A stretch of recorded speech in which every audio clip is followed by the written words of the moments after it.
हम सभी रामायण की कथा में इस बात से अवगत हैं कि जब सीता जी का स्वयंवर होना था तो राजा जनक के द्वारा उस राजा को वर घोषित करना था जो शिव धनुष भगवान शिव के पिनाक को उठा सके और उस पर डोर चढ़ा सके। अत्यंत विश्वास व श्रद्धा के साथ मैं रामलीला के मंचन पर राम धनुष टूटने की एक सच्ची घटना आपके समक्ष रखता हूं। बात 1880 के अक्टूबर नवंबर की है। 1880 के अक्टूबर नवंबर की है। बनारस की एक रामलीला मंडली रामलीला खेलने तुलसी गांव आई हुई थी।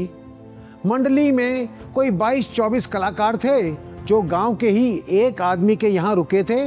वहीं सभी कलाकार रिहर्सल करते और खाना बनाते थे। पंडित कृपाराम दुबे उस रामलीला मंडली के निर्देशक थे और वो हारमोनियम पर बैठकर मंच संचालन करते थे और फौजदार शर्मा साज सज्जा और रामलीला से जुड़ी अन्य व्यवस्था को देखते थे। एक दिन पूरी मंडली बैठी थी और रिहर्सल चल रहा था।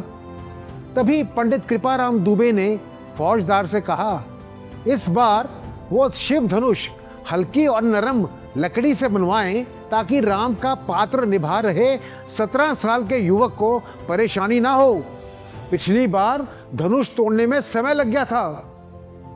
इस बात पर फौजदार कुपित हो गया क्योंकि लीला की साज सज्जा व अन्य व्यवस्था वही देखता था और पिछला धनुष उन्हीं की देखरेख में बना था। फौजदार को सबके सामने यह सुनना भाया नहीं और इसी बात को लेकर पंडित जी और फौजदार में कहासुनी हो गई। फौजदार पंडित जी से काफी नाराज था और पंडित जी से बदला लेने का मन बना लिया था। संयोग से अगले दिन सीता स्वयंवर और शिव धनुष भाग का मंचन होना था। फौजदार पड़ोस के घर गया और कहा कि मंडली को लोहे की छड़ की जरूरत आन पड़ी है, कृपया दे दीजिए।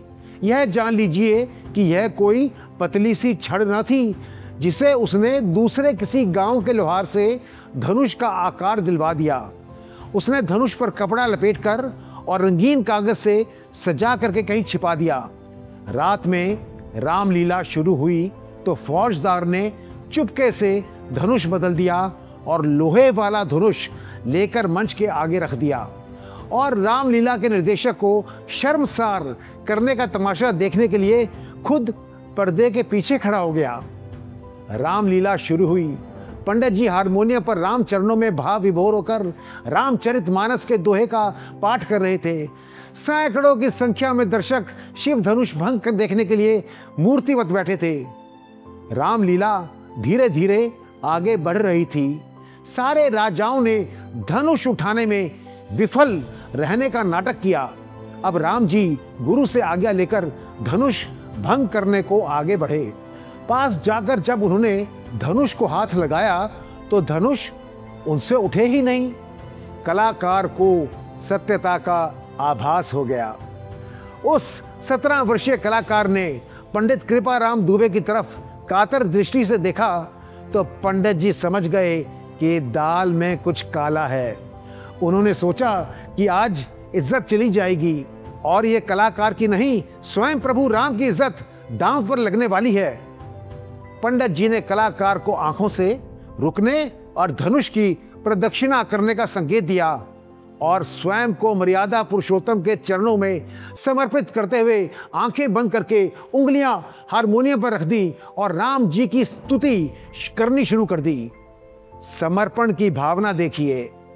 जिन लोगों ने ये लीला अपनी आंखों से देखी थी, बाद में उन्होंने बताया कि इस इशारे के बाद जैसे ही पंडित जी ने आंखें बंद करके हारमोनियम पर हाथ रखा, हारमोनियम से उसी पल दिव्य स्वर निकलने लगे।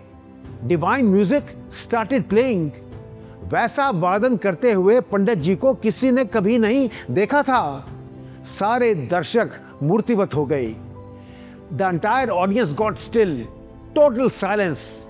नगाड़े से निकलने वाली परंपरागत आवाज भीषण दुदंभी भी में बदल गई।